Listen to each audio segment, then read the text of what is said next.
couldn't wait to do Kids Connection this week. What do you mean you couldn't wait? Well, it's just like so exciting. That is true. It's the second week of our new theme, and I love our new theme song. And there's baking, and I love eating baking. You mean you love baking? Nope, just eating it.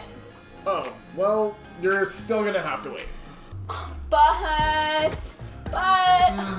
Well, lucky for Smalls, and lucky for you guys, because our theme is baking, and baking is all about patience and waiting. Patience is waiting until later for what you want now. But it's hard to be patient sometimes, and that is why I don't like baking. You have to wait for them to mix, and then you have to wait for them to bake, and then wait for them to cool so you don't burn your tongue. And I'm not talking from experience or anything. We're going to get going with some baking, but first, while we set up, why don't you guys get up and get ready for our new theme song?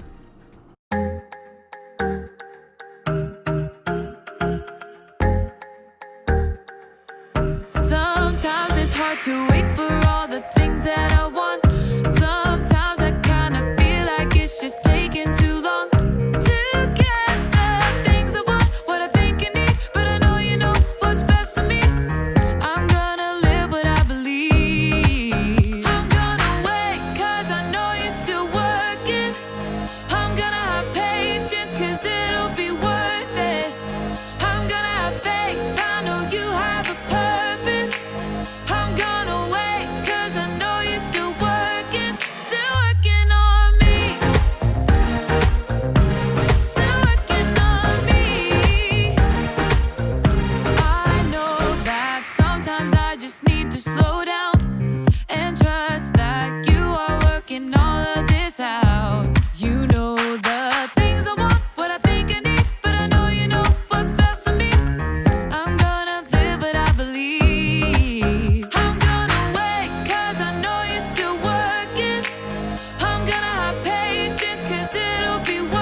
That you're working it out. I'm gonna hold up, slow down. I'm gonna trust that you're working it out. I'm gonna hold up, slow down. I'm gonna trust that you're working it out. I'm gonna hold up, slow down. I'm gonna trust that you're working it out. I'm gonna wait 'cause I know you're still working.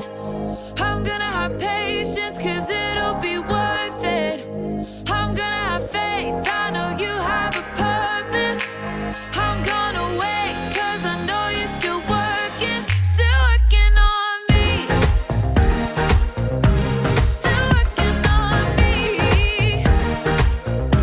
Still working on me.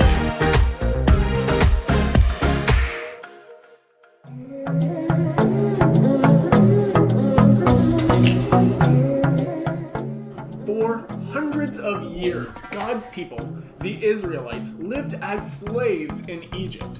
They cried out to God and He rescued them. God even parted the entire Red Sea so they could walk across in order to escape.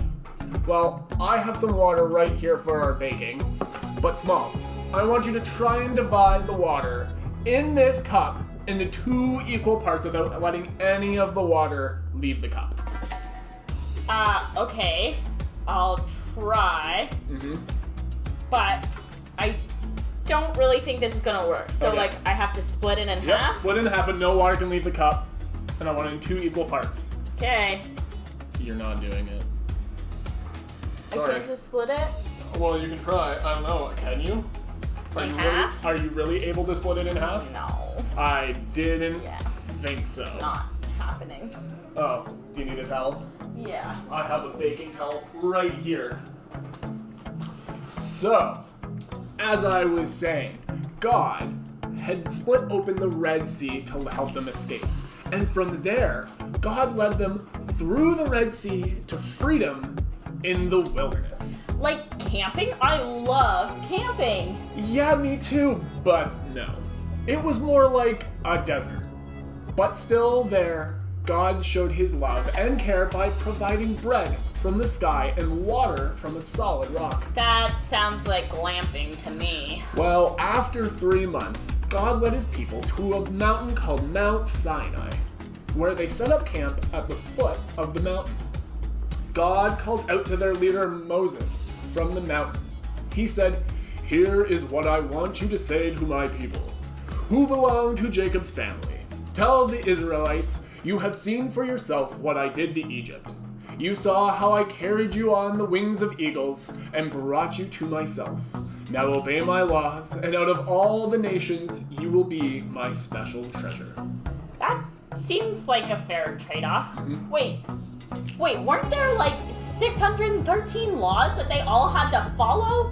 That's a lot of expectation. Well, at this point, they didn't have that many, but you're kind of getting impatient and jumping ahead again. Sorry. No, it's all good. Later, God called Moses to meet him again, but this time on the mountaintop. Before he left, Moses spoke to the elders. He told them that if anyone had a problem, they could go and talk to Aaron and Hur about the problem. Then Moses and his helper Joshua went up the mountain. The glory of God settled on the mountain like clouds and fire. That sounds like a volcano. Maybe, they should not be there? Remember, though, that this is God we're talking about. So, Moses stayed within the cloud on the mountain, talking with God for 40 days, 40, and 40 nights. That's a long time, isn't it? Meanwhile, the Israelites were getting impatient. Yeah, me too. So, what are we gonna be making today? Oh, I'll tell you later. The people went to Aaron and complained that Moses had apparently just left them there for good. They said to Aaron, "Come, make us a god that will lead us. This fellow Moses brought us up out of Egypt, but we don't know what's happened to him." To be fair, 40 days is over a month. I get annoyed when, people don't reply to my text in, 2 minutes. Aaron had a solution. He told them to give him all their gold jewelry. Hadn't they just escaped with all their possessions and now he's asking for, all their best stuff? This is weird. Oh, it gets weirder. Aaron melted the jewelry down and formed it into a statue of a golden calf. Basically, the people wanted to make a statue of God that they could see and worship. But if God is God, wouldn't they be beyond... Wouldn't it be beyond our ability to see, hear, and touch? Yeah. You would be correct. How do you describe something that's beyond words? But the next day, the people brought their gifts to honor the golden calf.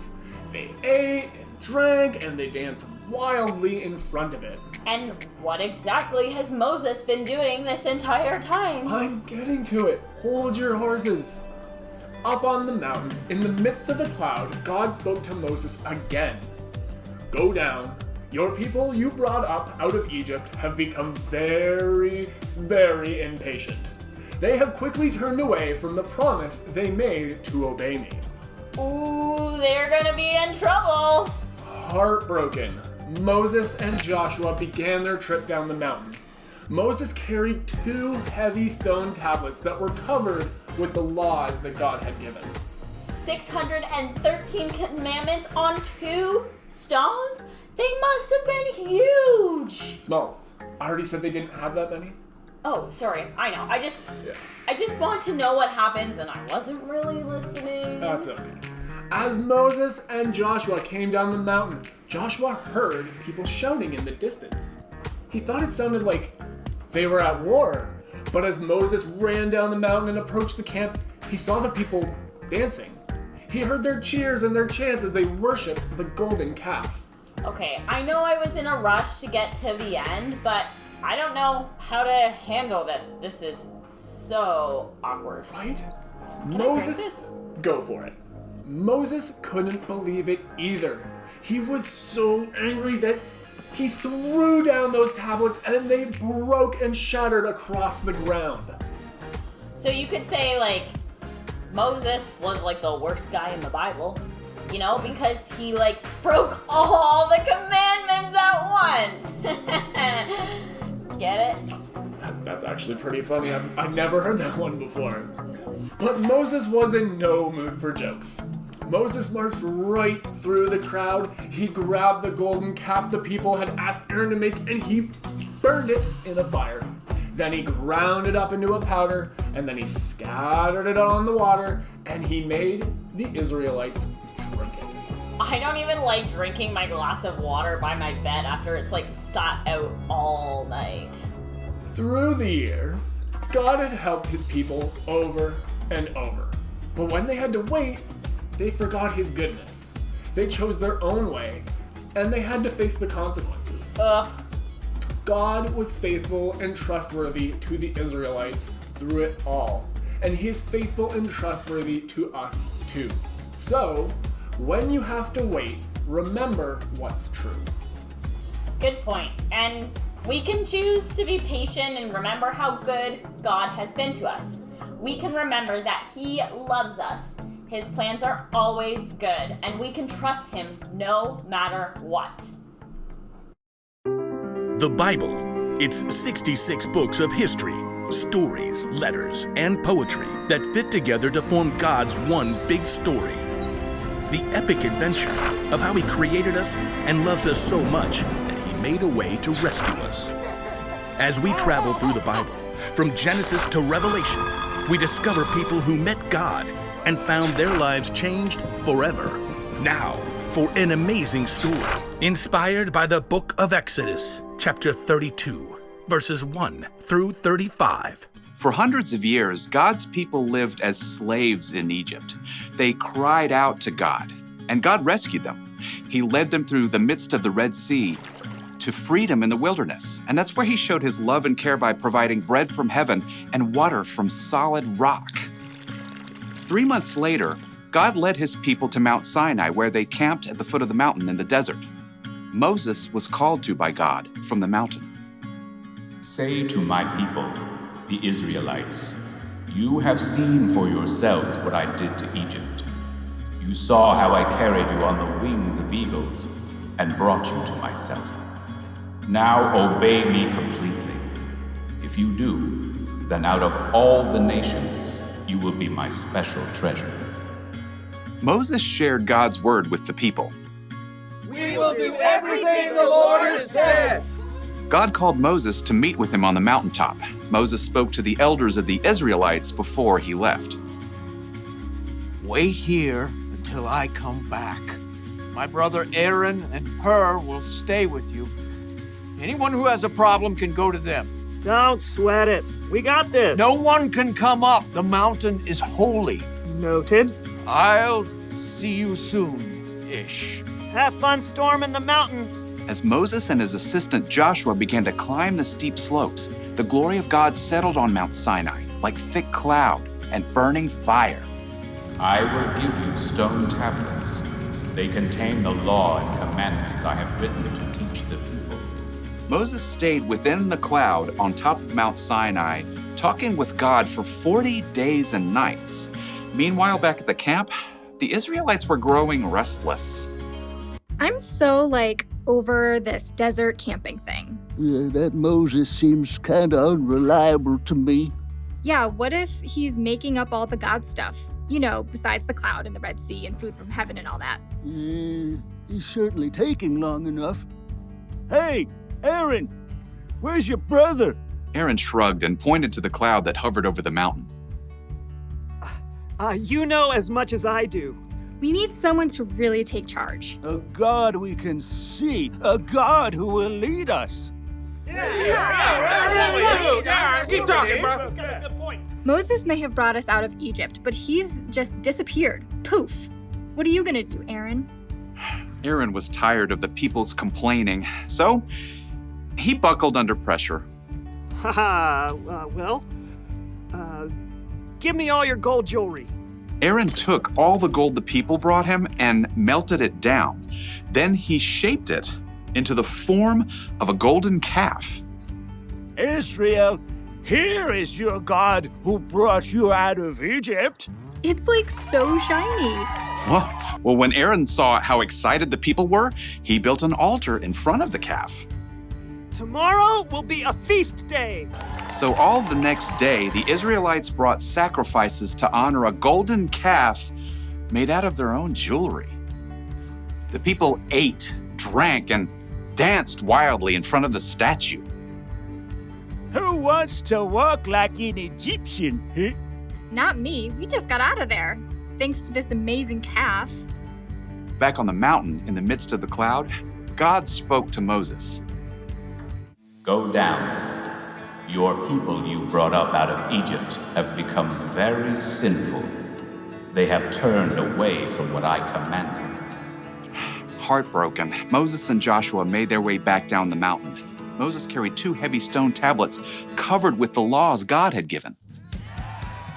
The 2 men stopped in their tracks. Wait, is that the sound of war? It's not the sound of winning or losing. That's singing. Moses and Joshua picked up their pace, scrambling down the mountainside. As they approached the camp, Moses saw the golden calf. Dazzling in the sunlight, the Israelites danced wildly around it. Inconceivable!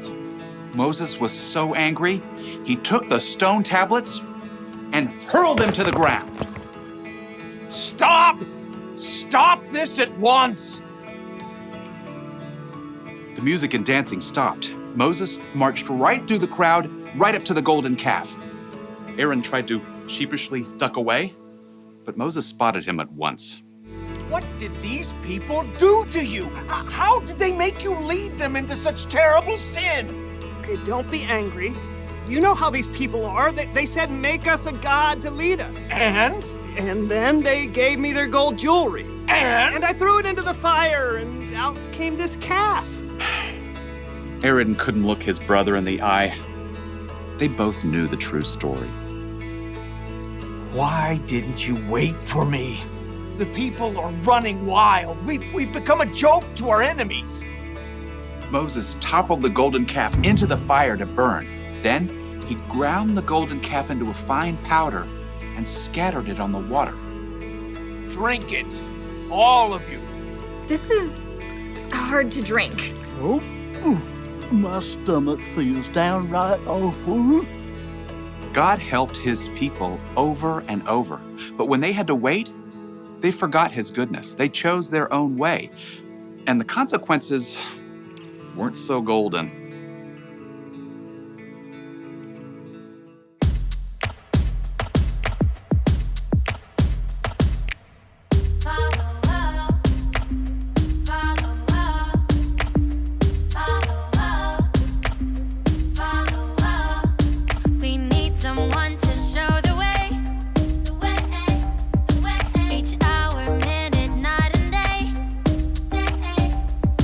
When we don't know the way to go.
today? Well, I know how impatient you are, so I already made it, and I ended up making pita.